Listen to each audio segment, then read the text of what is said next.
The following program is paid for by Absolute Mortgage, a division of Finance of America Mortgage LLC, Equal Housing Lender, NMLS 1071, AZBK 0910184. Tina Mitchell, MLO 145420, is a licensed loan originator with Absolute Mortgage. Visit AbsoluteLoans.com or call 888-90-HOMES for cost information.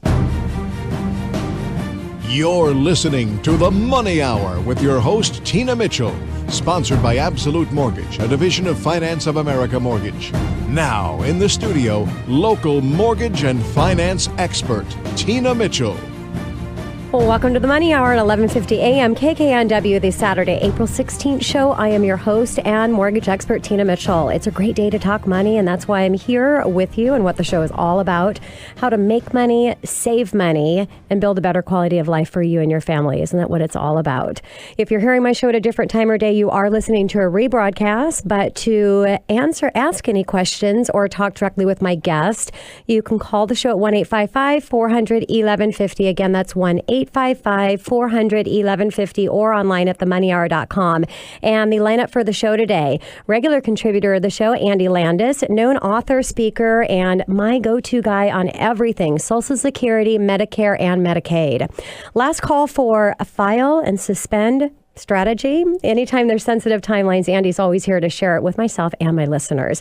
Also in studio, another regular contributor of my show is Laurie Way with Coldwell Banker Bain. Real estate contingencies. We're going to break down what they are and what it means to waive these contingencies so you can be competitive in today's real estate environment. And last guest in studio, first time visiting me, is Dave Wilson with Staging and Designs Network. Are you a realtor that offers staging?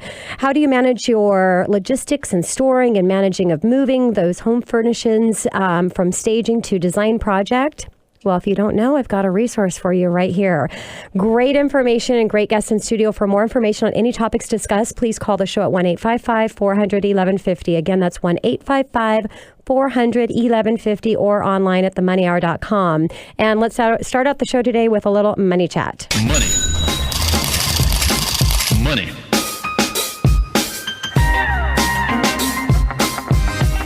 Why should you purchase a home? Let's talk about the benefits of real estate today because it is a crazy market out there and a little frustrating for any of the buyers that might be listening to the show today.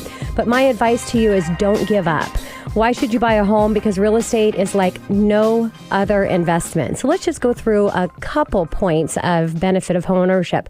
Number one, pride of ownership. Homeownership is still American dream, and live and enjoy not just the piece of paper, but the actual property that you're going to be owning. Real estate's the only investment that you don't have a choice to participate in. You've got an option. You either purchase or your only other option is to rent. And rent increases with inflation. Let's just say $1,500 a month at a 3% over 30 years. So over $850,000 versus your mortgage is fixed.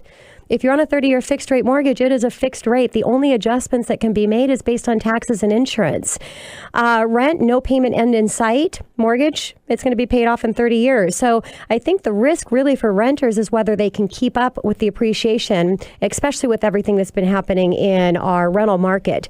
Now, equity is another benefit of homeownership. On a $300,000 loan, at 3.25% over $500 for the first month of that goes towards principal. So I think a lot of people tend to forget about the amount of the mortgage payment that actually is applying towards principal. So again, on a $300,000 loan, $500 that payment in the first month at 3.25%, that's going a home bank account is what I call it. You don't have access to that money unless you're selling your home or you're doing an equity line of credit, but it's money that's there. On top of that, the appreciation in your property. Now, I like to look at appreciation as just an added bonus. So if you were to ask me if I would purchase a real estate property if I felt appreciation was not going to be there, my answer, if it was an owner-occupied property, would be yes, because of the alternative. So I look at appreciation as just an added benefit. If you look at historically, you've got an opportunity to have your home appreciate maybe 4 or 5% a year. Now, government pays you back for owning a home. What other investment do they actually give you money and a benefit to own something? Real estate, they do that. Why do they do that? Is because it strengthens our economy. The more homeowners that we have, the stronger our economy is. So the government is protecting that. How do they do that? They do it based on the deduction or your tax benefit for owning a home. You get to write off all your interest, property taxes and mortgage insurance. And that's why if you're a renter, a lot of times you'll hear your CPA advisor telling you you need to go out and buy a property. Why? Because you need that deduction. $1,500 rent payment could be close to an $1,800 a month in a mortgage payment based on the tax benefit of homeownership. Now, for those of you that are renting out there thinking, well, if I was writing a check out for $1,500 and now you're saying writing out a check for $1,800 would be the same, how does that work? It's $300 a month cash flow more. It is.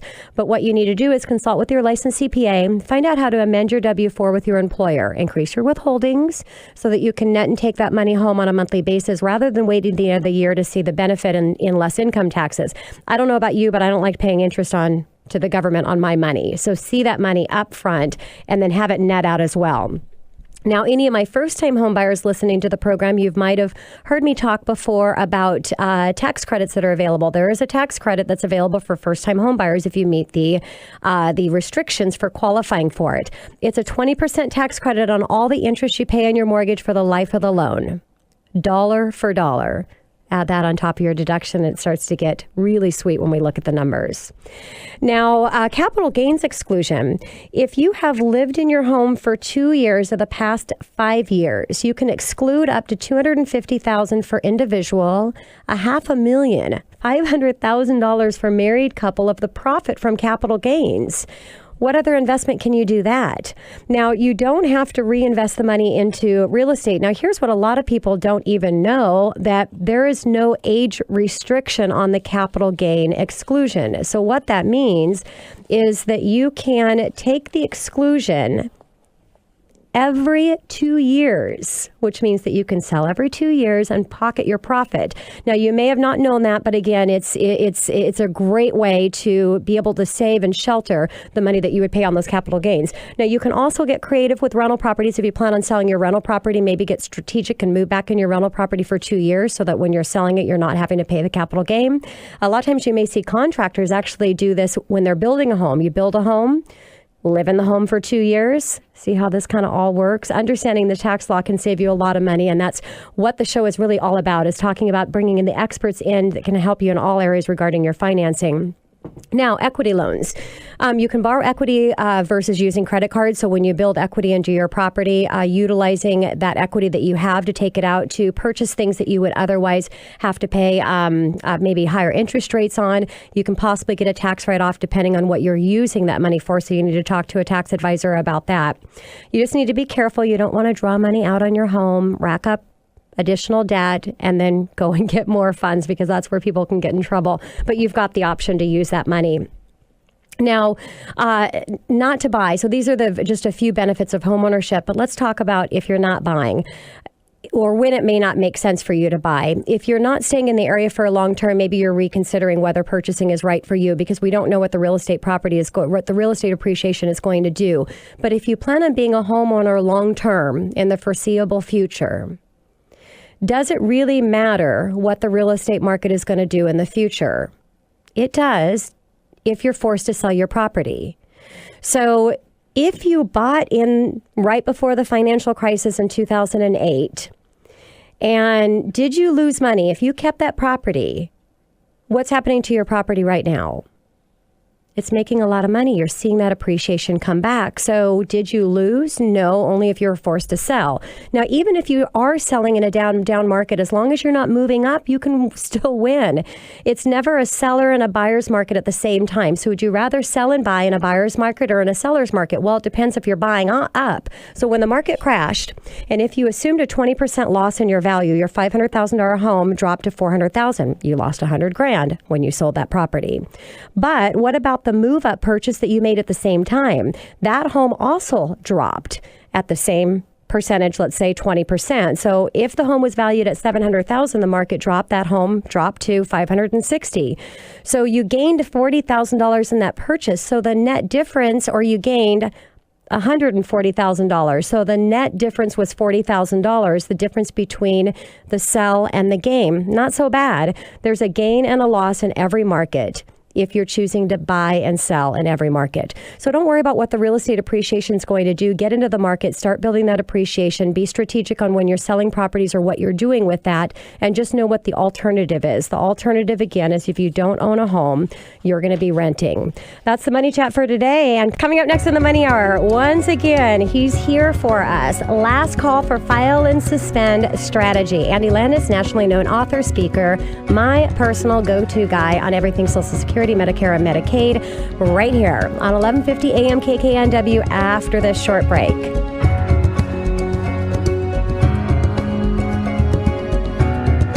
You bought it, but do you know how it works? We're talking Social Security, the biggest mystery in your financial blueprint. Now, move from mystery to mastery with the new book, Social Security, The Inside Story. Author Andy Landis has helped thousands of people just like you master Social Security.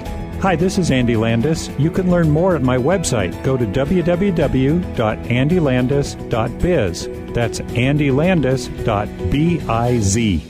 Unexpected reactions to smart financial decisions brought to you by feedthepig.org. Well, I finally did it. I opened a 401k. So you're giving up? Just like that? Giving up on what? I'm getting an inheritance from a distant relative. Don't you think if there were a billionaire in the family, we'd know about it by now? Listen to me. We are one phone call away from riding horses on our own private polo grounds. One call from christening yachts, having a butler, using summer as a verb. How do you figure? Look, everyone's got a rich uncle somewhere. It's statistics. So the best thing you can do is just prepare for the inevitable. Right, which is why I thought maybe it would be smart to take control of my finances. You know, start using a budget, get out of debt, set some retirement goals. Budgets? Debt? You watch your mouth. Retirement shouldn't be a goal for us. It should be a way of life. When it comes to financial stability, don't get left behind. Get tools and tips for saving at feedthepig.org. This message brought to you by the American Institute of CPAs and the Ad Council.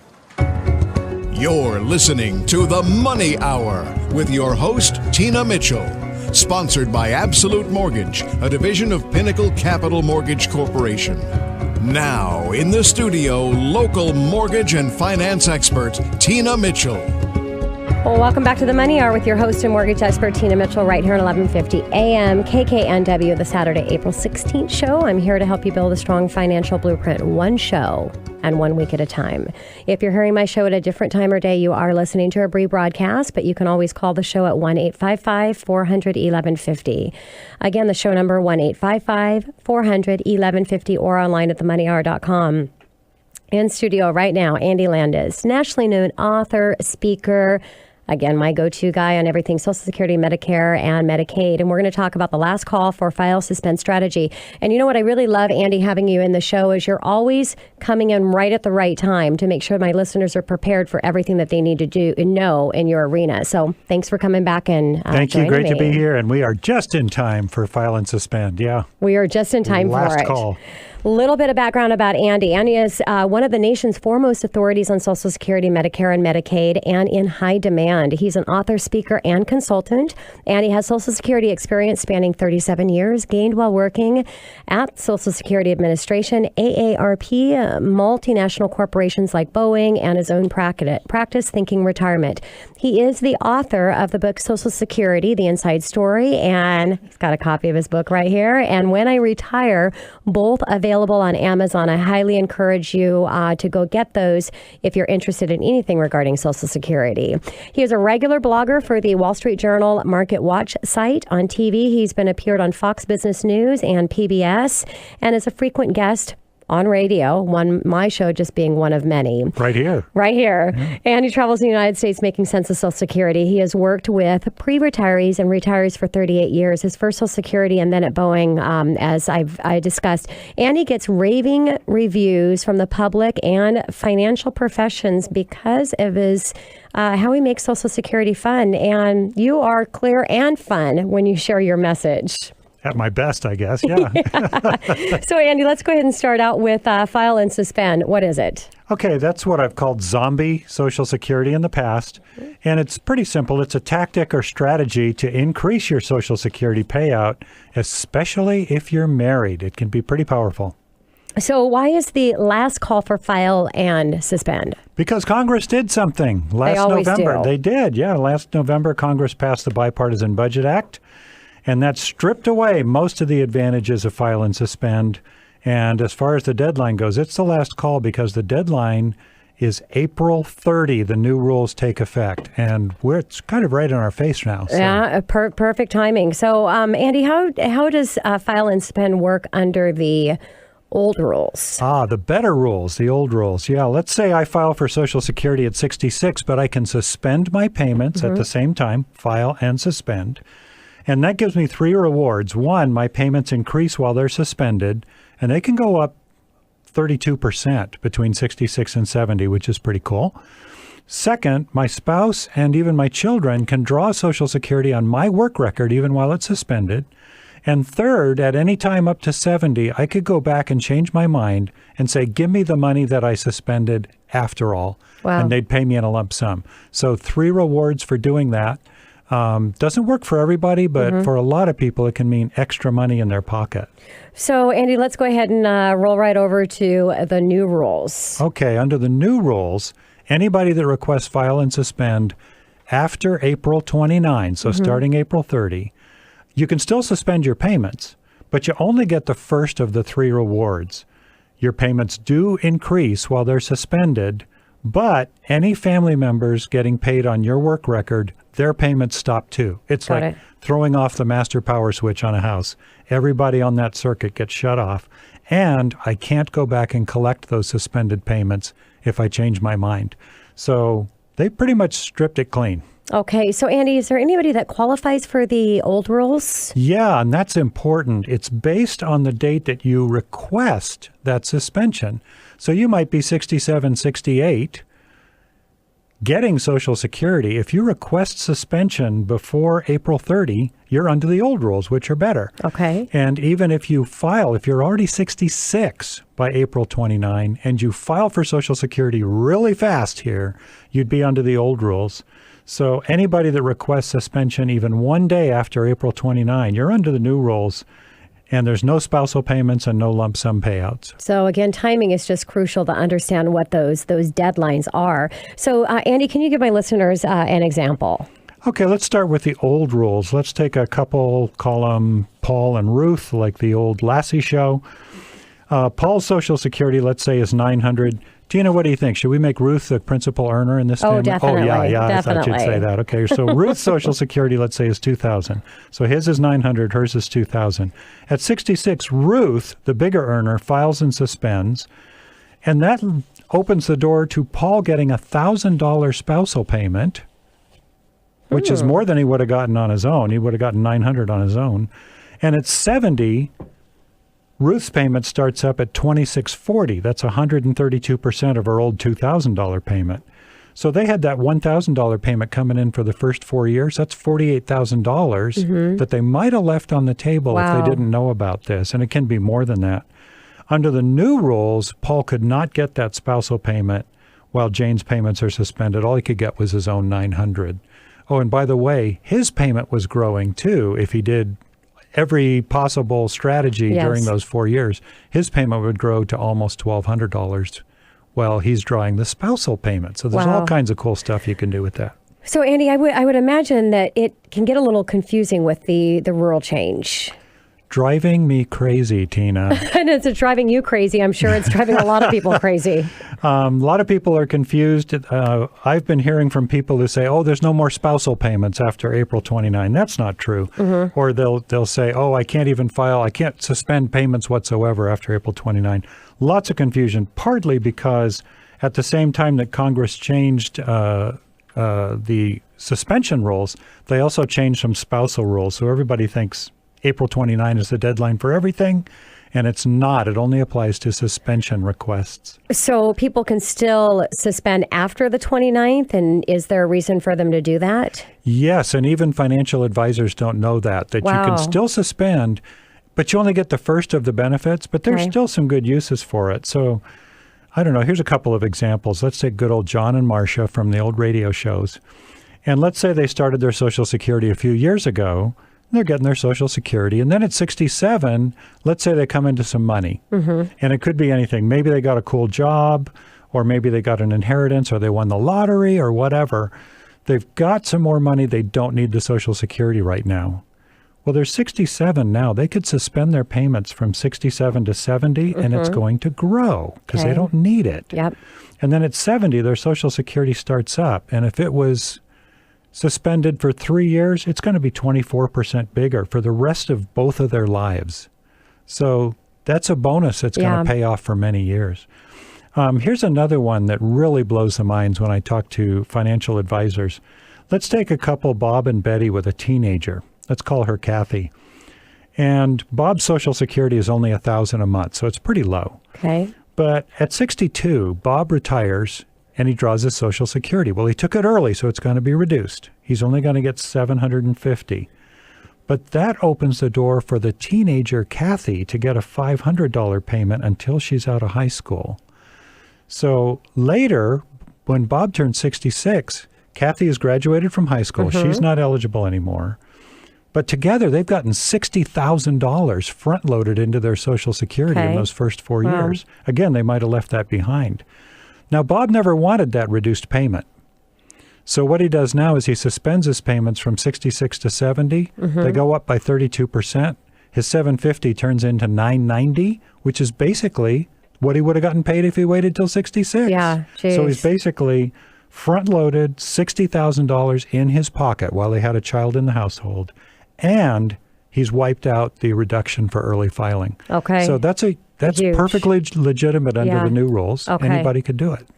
So, Andy, is there still time to get the better old rules? If you really hurry, and the problem is if you call Social Security today, they'll say, oh, we can talk to you in a month. Yeah. And that's going to be too late.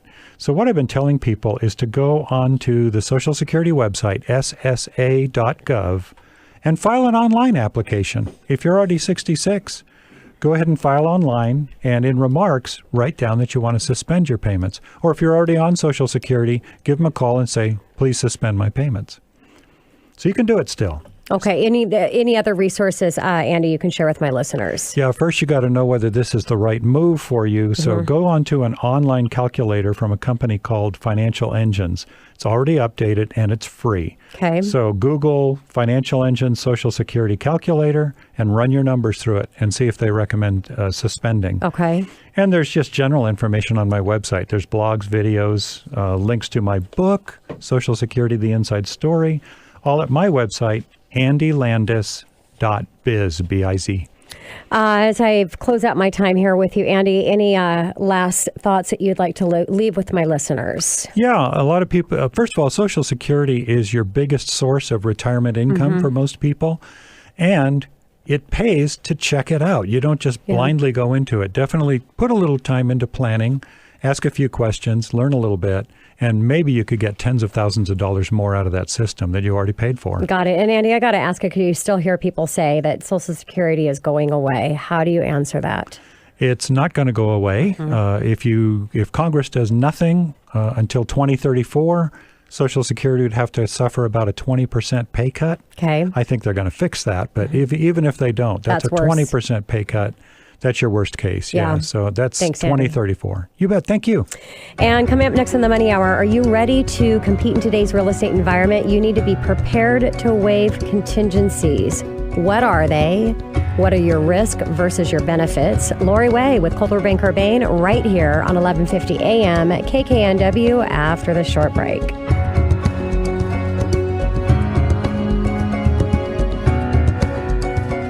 You bought it, but do you know how it works? We're talking Social Security, the biggest mystery in your financial blueprint. Now, move from mystery to mastery with the new book, Social Security, The Inside Story. Author Andy Landis has helped thousands of people just like you master Social Security.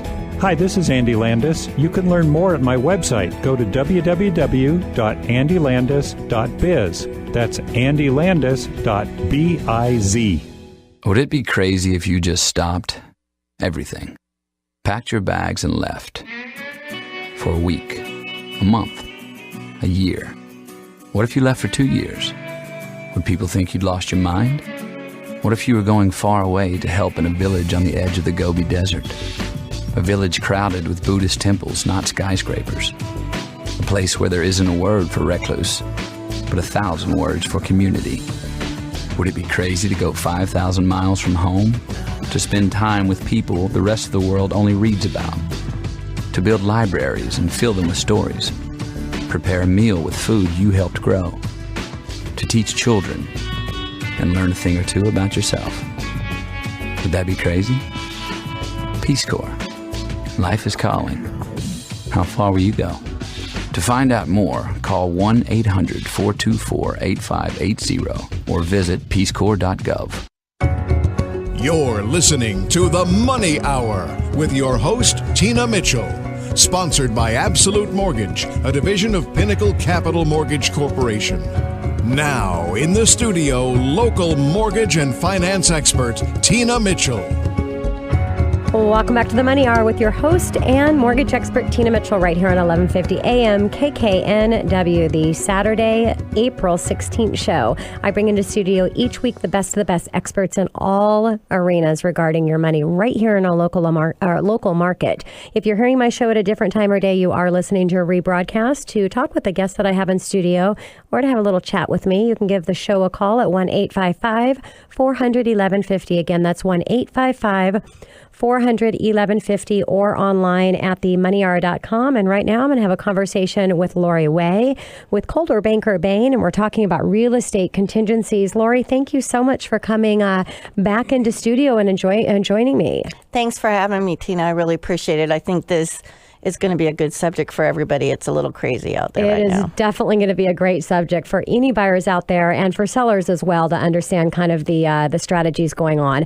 And a little bit about Laurie. In her 20th year of real estate in the Greater Puget Sound area, Assistant Principal Managing Broker for Coldwell Banker Bain Lake Union office, and is a Preview's International Property Specialist. Laurie has been awarded President's Circle Award for being in the top 2% of Coldwell Banker Bain agents internationally. Quite a recognition, Laurie. She does a lot of business in our local market here. She loves to work with first-time homebuyers as well as market luxury waterfront homes, so you can tell she does a little bit of everything. And Laurie, I'm just really excited about our topic here because as I talked in Money Chat, the craziness. Now, you know more than that because you're out in the world every day, day in and day out, dealing with this. And you came up with a great topic to share with our listeners, which is real estate contingencies. So when purchasing a home, you've got your purchase and sale agreements been signed between the buyer and the seller, and there are contingencies in the contract that specifies cases that you can exit out, and these are contingencies. Can you talk a little bit about the benefit for the buyer with these contingencies? Well, the benefit for the buyer is one that's usually taking the risk when purchasing a property. So these conditions, it could be depending on what the condition or contingency is, it allows them to be able to get out of the contract and be able to obtain a refund on their earnest money. If they waive or have no conditions, they lose that right. And almost in every single contingency, the last sentence is, and you will not be able to get your earnest money back. So you have to be really careful about what contingencies you waive. So for instance, because it's so crazy out there and we're getting 3, 5, 10, 22 offers on a home, depending on what area it is. I mean, 20 is almost getting to be normal now. It's really nuts. So people, buyers are starting to get a little too excited and starting to waive things. And I just think it's really important for people to know what the actual risk is in waiving or not having certain contingencies in their offer. So Laurie, we're going to get into the contingencies and break these down, but when it comes to earnest money, which you mentioned, that money that's sitting in an escrow account, a trust account, which is money of good faith deposit to the seller to ensure the buyer is going to actually move forward. And if they're waiving their contingencies, that earnest money is at risk.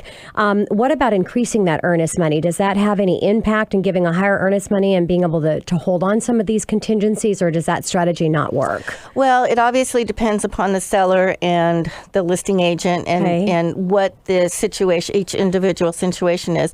But you can, in order to seem stronger on an offer, you can offer, usually it's between 3 and 5%. Now that's in the more urban areas. As you start to get farther out, it can get even down to $1,000, but it's normally 3 to 5%. If you put down 5% and the other 19 offers put down 3%, the seller may see that as a strength of your financial ability to be able to close. That's what the seller and the listing agent are looking for above and beyond more money, is your ability to close. And so a 5% earnest money might might indicate that you're a little bit stronger financially. Got it. So let's get into the contingencies, Laurie, and first breaking it down with the inspection contingency. Can you talk about that a little bit? Yeah, the inspection contingency is probably the one that's being most talked about right now, and there are people that are waiving their inspection contingency, and that really allows for the fact that if you give that up and you find a defect, you've bought the house. That's it. If you don't buy the house, if after you've got under mutual acceptance and it's got a cracked foundation or something major, you either buy the house as is and pay for that, or you've lost your earnest money. Which again, if it's a $500,000 home, that's $15,000. Yeah, it's crazy. Yeah. Now, what about, there's a lot of talk going on about the pre-inspections. Okay. So how do you feel about that? Yeah, pre-inspections, there's actually now two. Another one's kind of creeping up. Pre-inspections is when the buyer actually has an inspection prior to writing the offer. Currently, right now, people are putting their homes on the market and they're waiting for 5 to 7 days to review offers, so that it can expose it to the complete marketplace. Everybody has a chance. So they are taking those 5 to 7 days to have what's called pre-inspections, and that's basically an inspection prior to writing the offer, so that you can go in without an inspection contingency. And that makes it stronger to the seller, because that's one way you can't get out of the offer. So again, it all comes back to, will you be able to close, kind of a thing. The other one that's kind of sneaking in right now is the sellers are actually having an inspection. This is big on Bainbridge Island. It has been for years, but it's starting to come over into our area, where the sellers have an inspection and make that available to all buyers. Also, same with the sewer scope, where they're having a sewer scope and then sharing that with all the buyers, so that the buyers can make up their mind whether they want to move forward without having to pay themselves for an inspection. Inspections are about $500. So if somebody's written 3 or 4 offers and had pre-inspections and the buyers paid $500 a piece, that's a couple $1,000. Exactly. And you don't even know if you're going to get the house. From a seller's perspective, the idea of not having all those inspectors in the home could be appealing for them as well. So what about the appraisal? I know from being in the lending side of it, unless you're a cash buyer, you have to get that appraisal.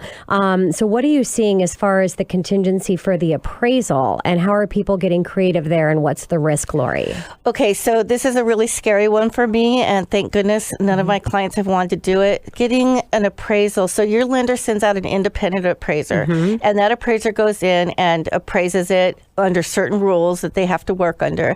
If say for instance you've bought a home for $500,000 and the appraisal comes in at $480,000, you have to, if you've waive the appraisal inspection, you have to pay that extra $20,000 as a buyer, because the lender is only going to lend against what it's appraised for, not what you bought it for. So there's a real risk there. And with people escalating, we have houses that are going for $100,000, $200,000, $300,000 over, for instance, on Queen Anne or Magnolia.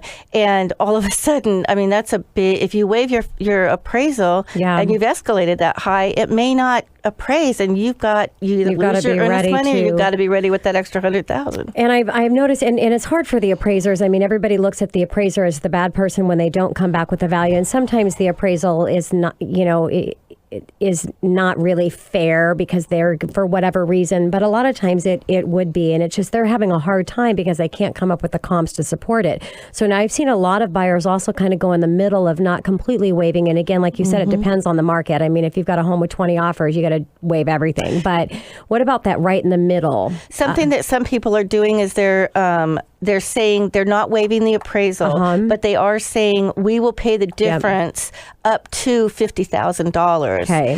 And so then if it comes in at $450,000, they'll pay the $50,000 to get it up to $500,000. But if it comes in at $430,000, then hopefully the seller will negotiate with them. They'll come down the $20,000, and these guys will come up with the $50,000, and then it ends up at the right place. Got it. Just for any of my listeners that might be new in the process, Laurie, will you give a quick difference between the inspection and the appraisal? Yeah, and it's funny because everybody gets it confused. The inspector is somebody that usually the buyer hires, and he's specifically for them and works for them. And he finds the structural problems with the house.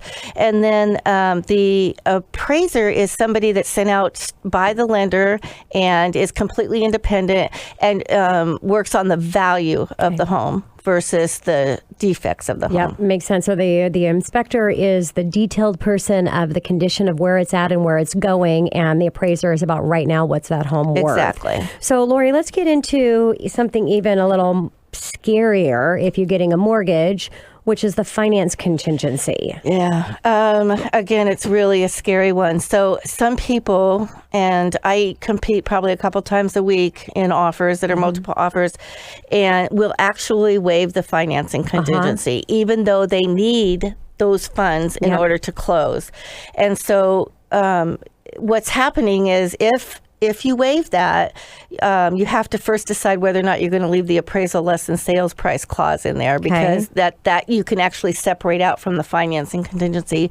But the financing contingency, if for some reason something happens, if you lose a job, if somebody gets sick, if your company goes out of business, if the stock market crashes, whatever it happens to be, through no fault of your own, you've lost your earnest money. Yeah. So if you're listening, waiving your finance contingency, any of these things that we're talking about, the worst case scenario is you're out that earnest money. That's what you have to be prepared for. Now, here I'm going to spin in because I do mortgages. That's what I do for my full-time time when I'm not here on Saturday talking with you guys. The financing, you're not at risk as long as you follow the 5 critical pieces, and that's employment, income, assets, liability, and credit. No changes. Make sure you're confident there's going to be no changes here. But here's the little twist you got to put in there. You have to be working with an experienced mortgage professional that has actually done the due diligence for a complete pre-approval, because statistically shows through 30% of financing falls apart, and you've got a pre-approval letter. It's not anything for you. It's just how that was reviewed incorrectly up front. Now, also on the finance contingency, just a tip here that a lot of times people don't know. Finance contingency, when you waive that also means anything that happens within the contract. So here's my caution here is on the closing date. You've got to make sure that you're working with a great team, your realtor and your mortgage professional, that if you're going in with a quick closing, if that does not close within that contract date and you have waived your finance contingency, you've got $15,000 earnest money on the table. The seller can make a choice if they want to extend that closing, or if they want to take your $15,000 and go take out that backup offer. So isn't that correct, Laurie, that is key correct. Piece of that finance contingency? That is correct. There's a lot of lenders out there that will promise the world and not close on time. Yes. And that's the whole thing. You got to close on time. One thing I want to say is usually it is the worst case scenario of losing your earnest money, but on the first page of the purchase and sale agreement, there's actually a place there called statutory safe harbor. And so if you don't check the right check button on that, then you can you can either lose your earnest money, and that's it, if you check one button. If you check the other box, they can either sue you for damages, which damages in this kind of market could be quite high, or they can legally force you to buy the home anyway. Oh my gosh. So you want to make sure. You have to understand the contract. You have to make sure, statutory safe harbor. Okay. Yeah. So, Laurie, let's get into the escalation clauses, or the lack of, best and final offer. Can you kind of talk about what's happening there? I love escalation clauses. So I think they're really fair for the buyer, because say you have a house for $500,000, and if they ask you just for your highest and best, which is not normal, but it does happen, then all of a sudden you have to guess at what the highest is you want to go, and then you're worrying about, is it going to appraise, because you don't know what the other buyers were offering. But if you have an escalator clause, you say, I'm going to offer $500,000 with $5,000 increments. I will pay $5,000 more than the highest offer up to whatever your magic little number is. That's a tough one to find. So then you're only $5,000 from the next highest offer, and therefore that's what market value is what people will pay for a particular home. So it's much more fair to be able to do it that way, to do the escalator and make clause. sure you understand your numbers. $5,000, you might be looking at $25 a month in the payment. So understand what those numbers are going to be. Laurie, I'm going to run out of time here with you, but I want to really quickly talk about the lease back to seller. Is that, what do you think there? Well, so what's happening now is sellers, the market's really low in inventory, because sellers are actually scared to sell because they don't have anything to buy. And so what's happening is people are starting to offer up to 60 days, either free or with some kind of a rent back, so that they can close, they can take their money and go wherever they're going to go to buy. They've got 60 days to do that. 60 days is because of the lender requirement. Side.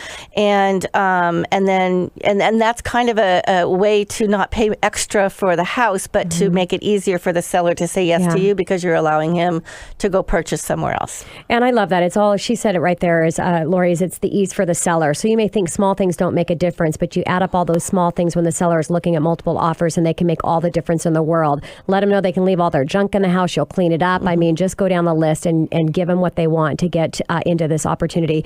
Laurie, thank you so much for coming in and sharing the wealth of information that you have on everything real estate. Thank you so much, Appreciate it Tina. so much. Appreciate it. Coming up next on the Money Hour, would you like to have access to a rental pool for renting, inventory, generating additional revenue? Learn about a company that offers wholesale and trade buying center and resale gallery to purchase or sell fine quality home furnishings. And any realtors out there that do staging, you got to stay tuned and listen to this. Dave Wilson with Staging and Designing Network right here on 1150 AM KKNW after this short break.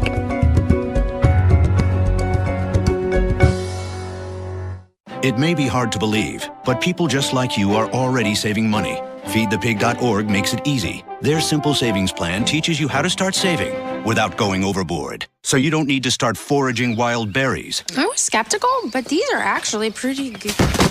You don't need to sell your soul to the devil. $15 is the best I can do. You just need FeedThePig.org. Don't get left behind. Get tips and tools at FeedThePig.org. Brought to you by the American Institute of CPAs and the Ad Council. When I was little, I didn't talk for a long time. I liked things to always be the same. Anything new or different would scare and upset me. I was very sensitive to lights and sounds. It was almost like I had bigger eyes and ears than everyone else. So I built secret hiding places where nothing could get in. I didn't like looking people in the eye. It made me feel uncomfortable. I'd throw big tantrums over little things like when my socks didn't match. Sometimes I'd do the same things over and over. Until one day, I found out I had autism. My family got me help. Slowly, I learned how to live with it better. You can see signs of autism in children as young as 18 months. Early intervention can make a lifetime of difference. Learn the signs at autismspeaks.org/signs. Brought to you by Autism Speaks and the Ad Council. My savings are gone. Okay, where were they last? Here, right before I spent them on the vacation to Aruba. Weird. Not weird. Not saving now means no money later. For free ways to save, go to feedthepig.org. This message brought to you by the American Institute of CPAs and the Ad Council. You're listening to The Money Hour with your host, Tina Mitchell. Sponsored by Absolute Mortgage, a division of Pinnacle Capital Mortgage Corporation. Now, in the studio, local mortgage and finance expert, Tina Mitchell.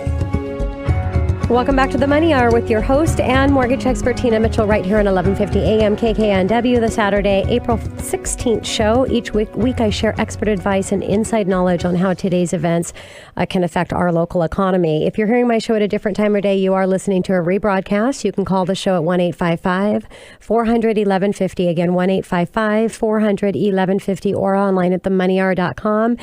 You can talk to myself, your host, or I can get you connected with the guests that I have in studio with me today. And right now we have Dave Wilson with Staging and Designing Network, pooling resources by providing great pricing to members for home furnishing. What an amazing concept. Dave, it's the first time I've had a chance to talk with you. I've had a representation from the company before in studio, but excited to have you here. Thanks for joining me. Yeah, thanks. Glad to be here.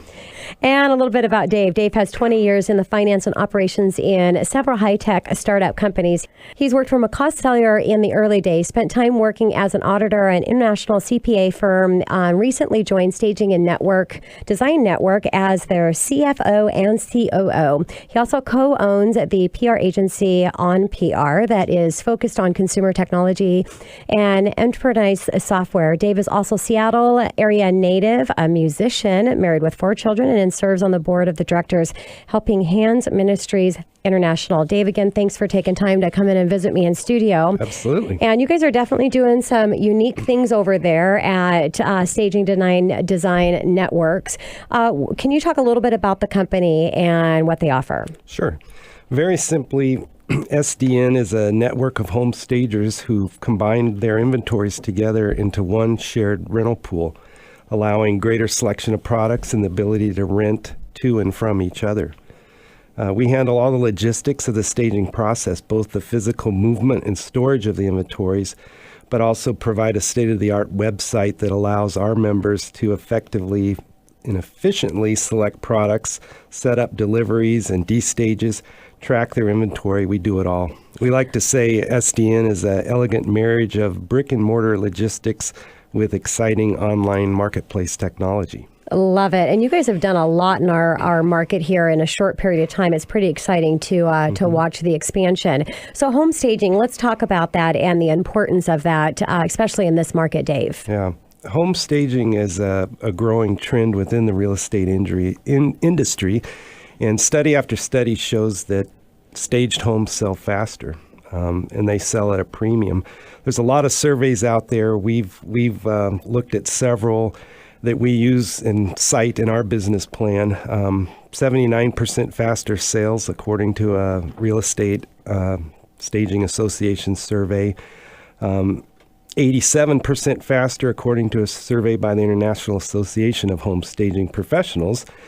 And there's numerous studies out there that all point to this growing trend in the real estate industry. And while the statistics vary in terms of what the percentage premium or the faster selling times are, they all paint a compelling picture of the benefits of staging. Yeah, and I've mentioned before in the show, if you're a seller, it's not about if you're going to get an offer, because in this market, of course, you're going to get an offer. But the question is what price are you going to get? So you want to maximize that price. So Dave, let's talk about technology product, because I know you guys are doing some amazing things on the technology side with how you're putting all this together. Yeah, our technology is really the secret sauce, we call it. All of our inventory, our members' inventory, is online. It comes into our rental pool. We professionally photograph it, barcode it, put it on our website. And the website is not only just the front end that the members use to select their products, but it tracks the movement of all the inventory, tells us where things are at any point in time, and the stager members can go online at any time, see where their items are at, which items are being rented, what the commissions are that they're earning on the rentals. The physical movement of the inventories all done via barcodes. It's really slick. Any given order might have numerous owners. In fact, it does have numerous owners. All have to be tracked and reported. For example, if a member orders 50 items to be delivered to a particular staging, that order could have 50 different owners of the product that went out. So our system has to track all that and keep it sorted. This concept of a shared rental pool is kind of a new animal in technology, but we see it with like Airbnb, where people are sharing homes.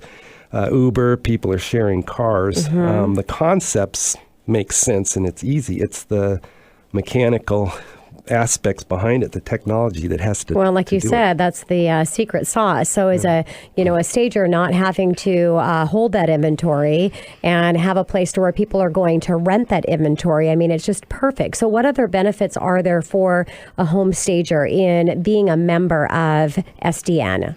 Good question. That's actually the part I like the most about Staging and Design Networks. We solve a big business problem that home stagers run into, and that is the storage, movement, tracking, maintenance, all of the logistics of owning that inventory.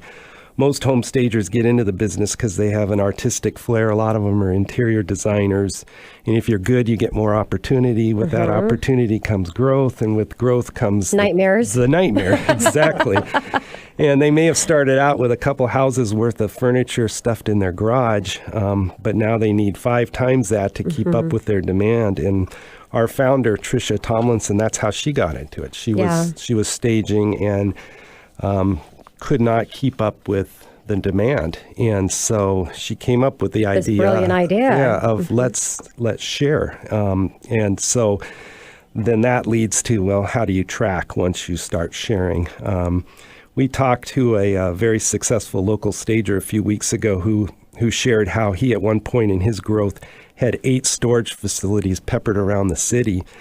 And that's a perfect example of someone reaching a point where they have to decide, am I going to go all in and become a warehouse inventory manager, or am I going to have someone else handle this? And our warehouse has 30-foot ceilings, wide aisles, bright lights, forklifts. Yeah, I was just gonna ask. Give us an idea of what the design center and the back end is. Yeah, so our design center is adjacent to our warehouse, and so we allow people to come in there, and in the showroom we have a lot of the furniture that we have available to our members. We also have an interior designer on staff full-time, and she can help people with their staging projects. If they want to custom order fabric on a particular couch, we can do all that, and so it's pretty impressive. The Design Center is a great vehicle for our members who have custom design opportunities where they need to tailor a project specifically to what their client wants. And I have to say, I've personally been there myself, and it's the Design Center is beautiful. And I really like what Trista's doing is she's really she's breaking in everything. Now you guys have some great educational lunch and learns for your stagers to power up their business and just really building a community. I want to shift over because we've talked about the stagers. Realtors can also there be a rent member, and then they can rent this for less money. Let's talk about the consumer side and the benefit for a consumer. Yeah, you don't have to be a stager to join Staging and Design Network. You can. We have a lot of walk-in traffic every day. People come in, and if they want to join at the level, there's an annual membership fee. They can become part of that. Like a Costco. It's like a Costco. You become a member, and then you have access to the favorable pricing. As we've grown, our buying power gets better, so we can often have furniture and accessories, artwork, you name it, available at pretty good discounts. Yeah. And so we're talking about on the purchase side. Yep. Yes. And one thing I like too about this business model is someone can get into it with no capital outlay. Yes. So say somebody just got out of college with an interior design degree and they want to be a home stager. They could join SDN and really start immediately and have access to thousands of pieces of furniture, start staging homes right away. Yeah. And so it's a neat business model. It's pretty exciting. So let's talk about expansion. What's happening there? We are definitely excited about expanding. We're making great traction. The company's only been in business about 4 years now, and we've experienced over a 70% consolidated annual growth rate, and we see that growth continuing. We have plans to grow into 30 new markets over the next 5 years. There's really no limit we see to the demand that's out there, and so we're hoping to ride this. Yeah. So, Dave, with opportunity, there's always challenge because there's always balance in everything. So what are the challenges that you might be facing with SDN? One of the big challenges is the demand is cyclical. As you guys know, the housing market has ebbs and flows. Right now is a busy time. If you came to our warehouse today, you'd see our trucks leaving with full loads, in the morning, coming back in the afternoon with D stages. Over the Christmas break, we had to actually bring in a couple container units to put behind our warehouse to put some of the extra stuff that's coming back. But we have to be able to meet the demand. That's the hardest thing. And it's interesting, anecdotally, we had the people from Paul McCartney's tour who's in town this weekend call us. They wanted to have us stage an area backstage, probably their green room. And we had to actually turn it down because do we want to get one night rental, or do we want to have that inventory available for our people to take out on a job that might last 3 weeks? So challenge is having the inventory, but also preparing ahead for when there is an adjustment in the market, because there always is. It's just a matter of when that time might come. So explain how you came to be a part of this amazing company. It was luck. My next door neighbor runs the Seattle chapter of the Women's Presidents Organization, which is an organization for female-owned businesses, and they meet and share business problems and whatnot. And Tricia belongs to that group, and she put that forward one day to the group that she was looking for a CFO. So and you're the guy. Fell right in my lap. That's awesome. So what do you like best about the company as we wrap things up here?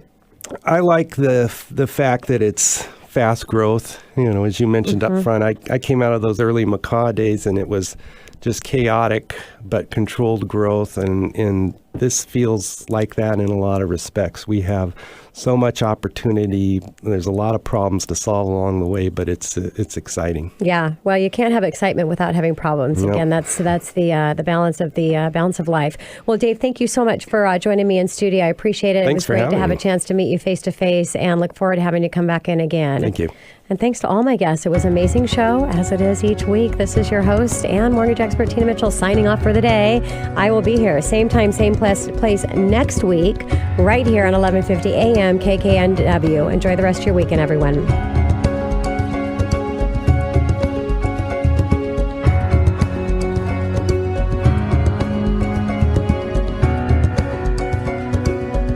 The preceding program is paid for by Absolute Mortgage, a division of Finance of America Mortgage LLC, Equal Housing Lender, NMLS 1071, AZBK 0910184. Tina Mitchell, MLO 145420, is a licensed loan originator with Absolute Mortgage. Visit AbsoluteLoans.com or call 888-90-HOMES for cost information.